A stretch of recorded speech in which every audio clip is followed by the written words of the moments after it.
Well, hello folks. I wanted to do one more tutorial with you, working just with the materials that we have available. You came and picked up some porcelain slip and red iron oxide and more clay about a week ago. I'm just going to turn around here.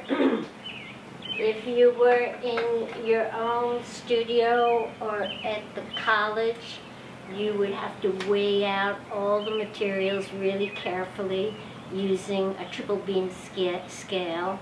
That's what we have at the studio in school. They're very accurate. So the way that's done, you put a counterweight for the weight that you want to weigh out. Add your dry ingredients until the scale itself comes to 0. I haven't prepped it with a counterweight, but I just wanted to kind of walk you through that. But this is what is sort of behind the scenes. So we've got the porcelain slip all mixed up, which is predominantly clay, a little bit of filler, feldspar to bring down the melting temperature a little bit of it. So I already have mixed up some of the porcelain slip. I kept adding to the water the dry material until a mound formed in the middle, and then I let it sit for about 5 minutes and stir. So right now I just want to show you some really basic, simple decorating techniques. I'm working on greenware. You will also, because the pieces that you're working on right now will not be fired beforehand. This porcelain slip is designed actually to be applied to leather hard or to greenware, and that has to do once again with the shrinkage of the clay in the piece that you're adding it to and the clay that is in the porcelain slip. So with that, before I start to decorate any forms, I pick them up, look at them, think of that existing shape that I have there. I want to work with it, I guess not against it, not in this instance. I want to emphasize the shape of maybe a canoe. So before I start decorating, I analyze the form that I have there and think of the decoration added to it. It's a cohesion between the two. So I have a damp sponge here, and since it is a greenware, I want to handle it pretty carefully. Don't let it get too wet or you'll start to reprocess your clay. So with that, I'm just going to work with the porcelain slip, and this is a little bit on the thin side. It's more like a wash. But I want to try and get a nice even coat of it. So I don't know if you can see the shine on it. Once that shine has disappeared, but not completely, still when it's still a little bit moist, I'll come in with a second coat. So now I have 2 coats of a thin porcelain slip put onto the form, following the form itself. I'll jump on now. I'm going to set this one aside. And since I'm going to start working with a mason stain, the color that I'm going for is kind of a teal blue with this one. You will have the red iron oxide, and the color will look different, but can be applied in the same fashion in which I'm doing. If you have rubber gloves, the iron stain does stain. And I warn you once again, don't start decorating your work on the beautiful carpet. So you won't be able to get it out. And if you're dipping your hands into it, it will stain your hands. Not forever, but for a period of time. It's not toxic, but you don't want to have it all over the place. The mason stain that I'm working with, I don't want to have it on my hands because I know that there's cobalt in it, and the skin is an organ, and the metallic oxides will go in through your skin. So I have pre-mixed a mason stain. I'm just going to tip it a tiny bit. I don't know if you can see the color or not, but I'll pick it up with a brush.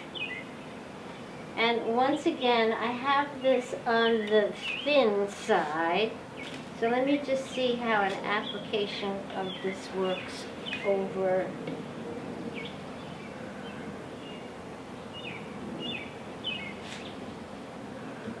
It's going to be more like a watercolor. Now you notice that this is, it doesn't look moist. There's no shine on the surface of it, but it still has a bit of moisture in it. And I like to, once I start working with the slips or the stains, I like to do it in close proximity so that you're not going back into an area which has gotten really dry and adding moisture onto the surface of it. So let's just kind of follow a line that is here.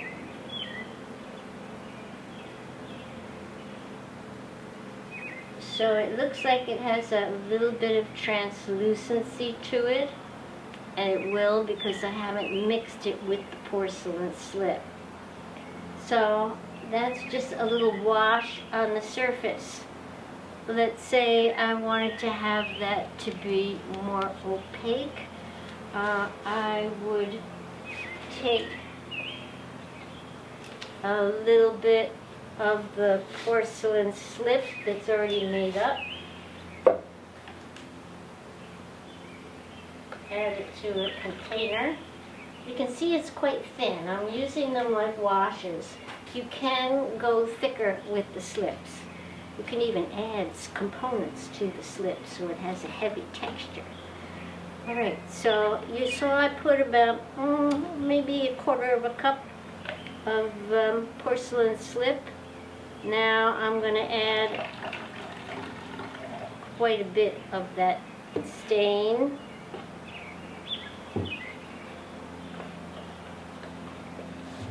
I'm not following kind of laboratory techniques.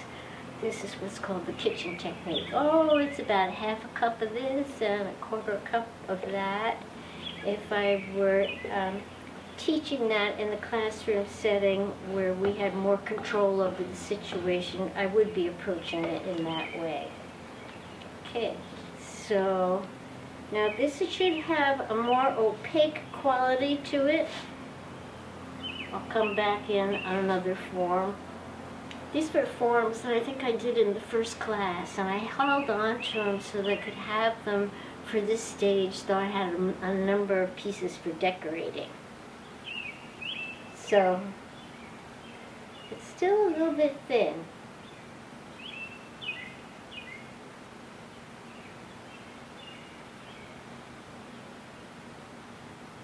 So let's say I wanted to have a stronger, more opaque color contrast with it.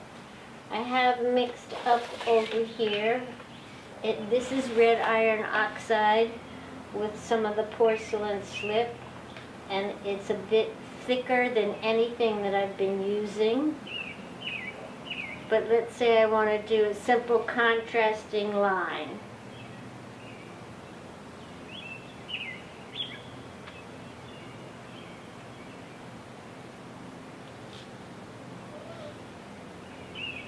So you can see how the form becomes more emphasized, and that's a little vote of approval or disapproval. I'm not quite sure which it is. If you are a person who really likes to draw, this is a nice opportunity.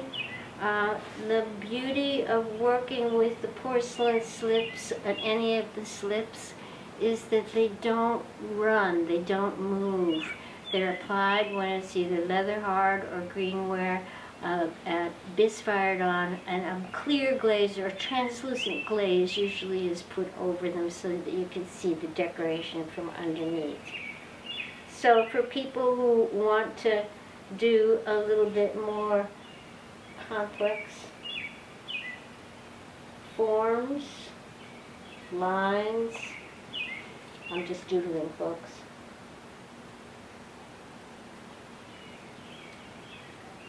These bamboo brushes are really nice for the application. So that's a very simple intro to working with slips and one stain. If you have an inclination and you want to keep adding some of the iron oxide as you go along, you're going to deepen your color and richen it, and eventually if you added enough, it would go black, a dark black. And maybe or maybe not stick onto your piece because there'd be so much metal in it that it doesn't melt.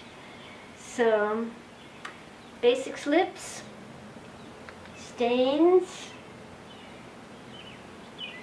and I welcome you to one more week. You're on a week of completing the work.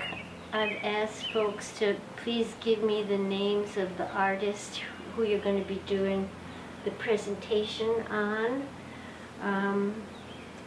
May 26th, I believe, is the day to drop off the last of your work so that I can bisque-fire it for you, and we'll have a sign-up sheet for when you can come. I want to encourage you to pay attention. Oh, I even have a sign.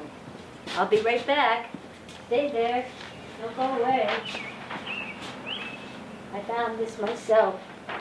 It's a wake-up call. So, wake up and pay attention to what's going on around you. Try your hand, make art, use it as a vehicle, your vehicle to talk. So, important. I know this is boring. I wish it were otherwise, but that is not the case. Should you be going out, please wear a mask. Honor the 6-foot distance. Let's not spread that virus. Okay. Thanks, folks. Thank you. Bye now.